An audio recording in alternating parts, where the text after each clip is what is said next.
everyone. I just wanted to read y'all a special book. This happens to be one of my favorites. It's called The Little Rabbit Who Wanted Red Wings. And it's written by Carolyn Sherman Bailey. That's the author, the person who wrote the words. And it's illustrated by Jacqueline Rogers.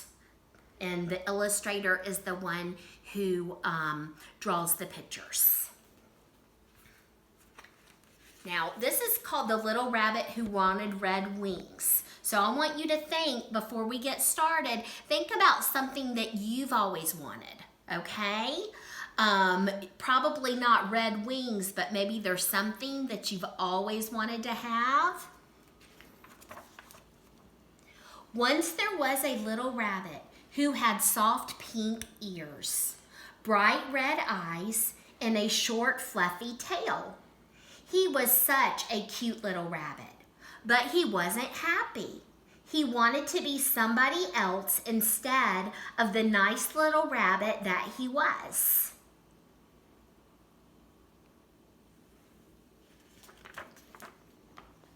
Whenever Mr. Bushytail, the gray squirrel, passed by, the little rabbit would say to his mommy, "Oh, Mommy, I wish I had a long gray tail like Mr. Bushytail's."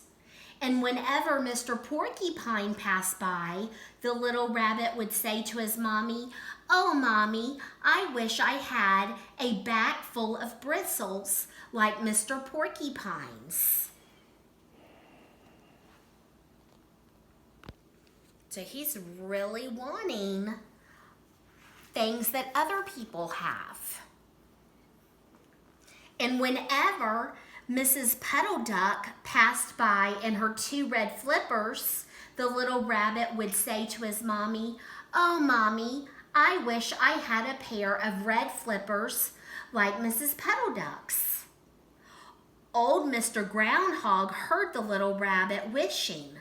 Old Mr. Groundhog was very wise indeed. Wise means that you're smart. So he said to the little rabbit, "Why don't you go down to the wishing pond? If you look at yourself in the water and then turn around 3 times, your wish will come true."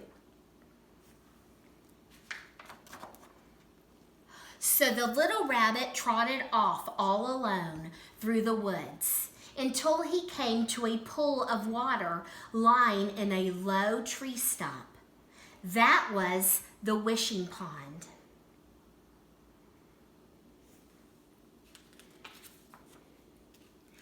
Beside the wishing pond sat a small red bird, drinking happily. As soon as the little rabbit saw him, he began to wish again.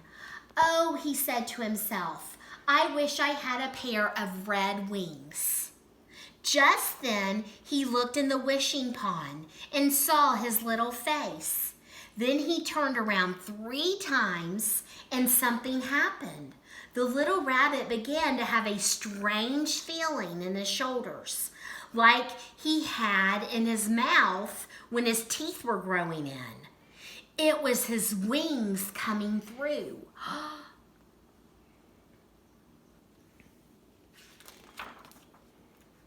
So he sat all day in the woods by the wishing pond, waiting for his wings to grow.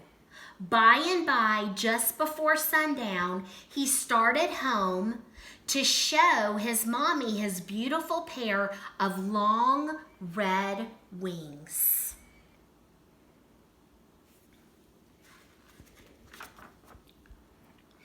It was dark when the little rabbit reached home. He knocked on the door. His mother opened it right away, but she didn't know him. No, she really and truly didn't know him, for she had never seen a little rabbit with red wings before. So his own mom didn't even know it was him. The little rabbit had no choice but to go looking for a place to spend the night before his mommy would not let him get into his own bed. After a while, he came to Mr. Bushytail's house. The little rabbit rapped on the door and said, "Please, kind Mr. Bushytail, may I sleep in your house all night?" But as soon as Mr. Bushytail saw the strange rabbit, he slammed the door shut. He had never seen a little rabbit with red wings in all his life.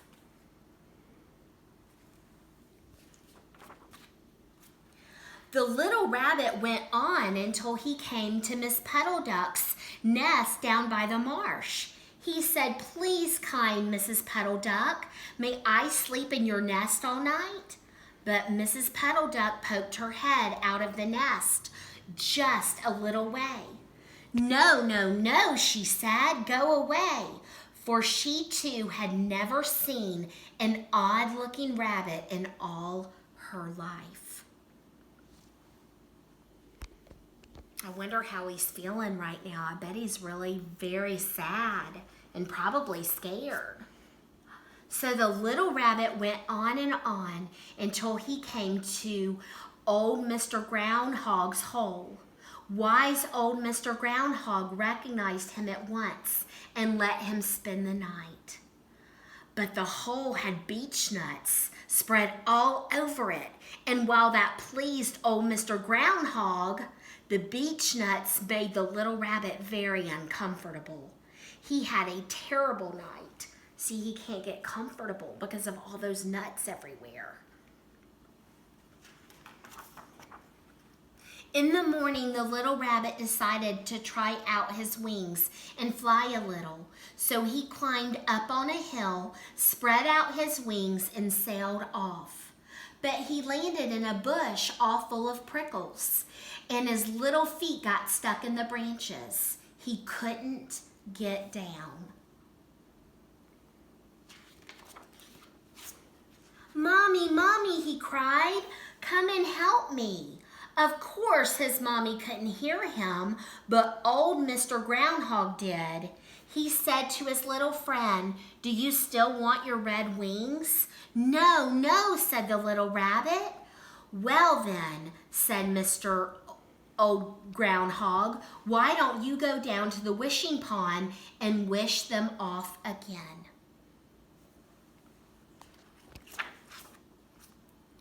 Quick as a wink, the little rabbit scampered off to the wishing pond, looked in, and wished his wings away.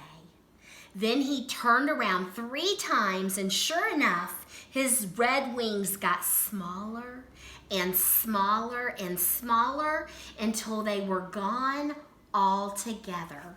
Look at his face. He's so happy. The little rabbit went straight home to his mommy. She knew him right away and was overjoyed to see the little rabbit that she loved. And the little rabbit never ever wished to be somebody other than himself. I love this story because sometimes we might wish for things, but you know what? Sometimes it's important that you're happy just the way you are, because there's nobody more special or more important than you. There's nobody else like you. So it's always important that you realize how special you are. So I just wanted to share this book. This would be a great one to use for writing this week when you write about your favorite part of the book. This is a fiction. It's fiction. It's not true, because as we know, you can't wish for something to happen and go down to a wishing pond. But this is a great book, and especially with Easter coming, I wanted to share this with y'all. All right, I'll talk to you soon. Bye.